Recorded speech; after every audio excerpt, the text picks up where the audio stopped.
Shalom Aleihim. Alaihim shalom. Berjumpa lagi dengan saya pada perenungan hari ini, tanggal 7 Oktober 2021. Mintalah dengan penuh iman. Bacaan liturgi hari ini diambil dari kitab Nubuat Malaki 3 ayat 13 sampai dengan bab 4 ayat 2 dan Injil Lukas 11 ayat 5 sampai dengan 13. Saudara-saudaraku yang terkasih di dalam kasih Kristus, tak bosan-bosannya saudara, saya memberikan kesaksian tentang kebaikan Tuhan Yesus atas diri saya, di mana pertolongan Tuhan tepat waktunya dan di luar pikiran nalar kita sebagai manusia saudara. Di mana saudara, saya ingat saat itu tepatnya di tahun 2015 pada hari Senin pertama Paskah, saya mengalami anfal dan tak sadarkan diri. Istri dan anak saya membawakan saya ke klinik Advent terdekat saudara. Dan ternyata di klinik Advent tak dapat menangani saya dan harus dirujuk ke rumah sakit. Saya pun segera dilarikan ke rumah sakit yang jaraknya cukup jauh dan macet lagi dengan mobil ambulans. Awalnya pihak klinik menyampaikan bahwa biaya ambulan sebesar 300.000. Dan sedangkan istri saya hanya ada 200.000 rupiah saja. Dan pihak klinik menyatakan tidak apa-apa, berangkat dahulu, nanti biayanya. Sepanjang jalan saudara-saudara, begitu macet, saya sempat hilang. Tak ada lagi tanda-tanda kehidupan. Perawat yang mendampingi di mobil ambulan sempat berusaha menyelamatkan nyawa saya dengan melakukan hentakan jantung atau CPR. Driver pun melajukan mobilnya dengan kencang menerobos kemacetan saudara. Diiringi sirene dari ambulan dan ditambah dengan pengeras suara agar mobil ambulan diberi jalan. Begitu sampai di rumah sakit di UGD saudara, dokter menyarankan segera dirawat di ICU. Namun rumah sakit menyampaikan kalau BPJS tak mengcover sepenuhnya. Apakah mau dipindahkan ke rumah sakit umum atau rumah sakit lain?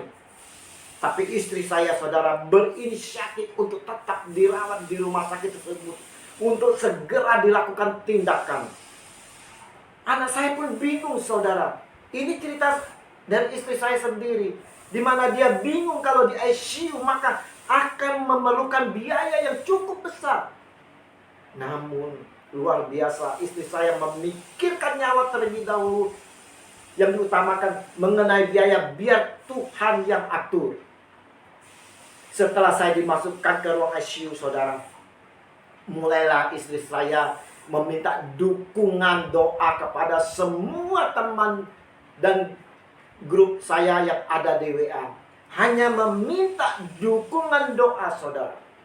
Singkat cerita, setelah 1 minggu lebih saya diperbolehkan pulang.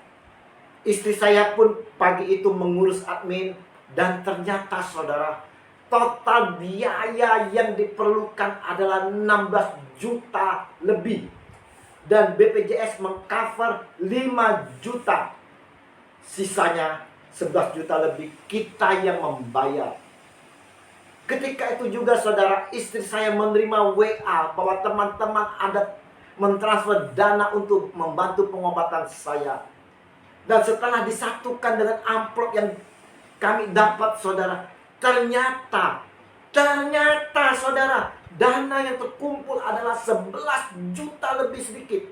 Persis yang dibutuhkan. Oh haleluya, puji Tuhan. Kasih Tuhan Yesus sungguh luar biasa saudara-saudaraku yang terkasih.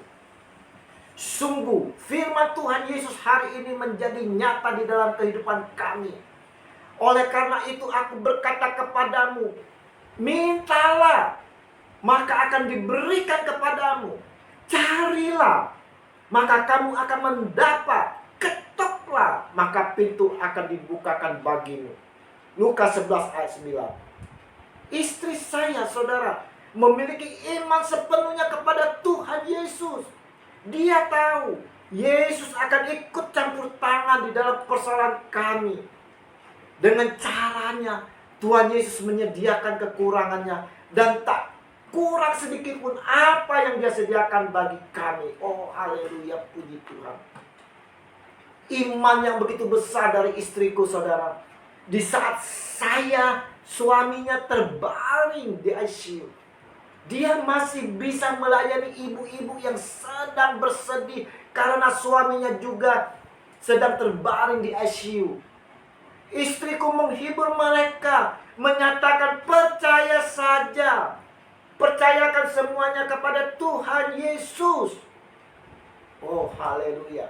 Puji Tuhan, saudara-saudara. Ibu-ibu terhibur. Mereka pun imannya dikuatkan.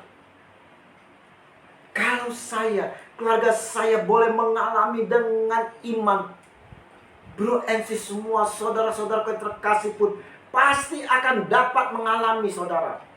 Apapun kebutuhan kita saat ini, persoalan apapun yang sedang kita hadapi, jika kita meminta kepadanya dengan penuh iman, maka Dia yang adalah Tuhan kita, yang punya segalanya, akan menggenapinya.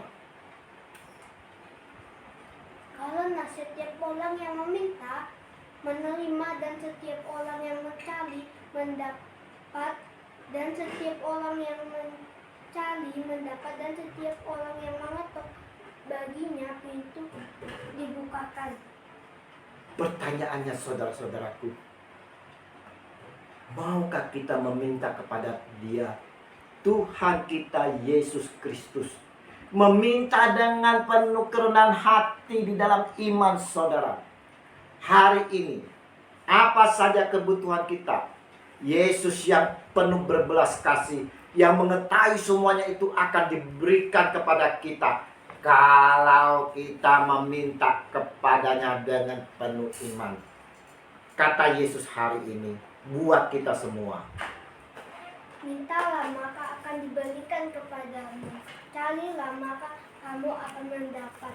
Ketoklah, maka pintu akan dibukakan bagimu. Amin. Dalam nama Bapa dan Putra dan Roh Kudus. Amin. Shalom Aleihim.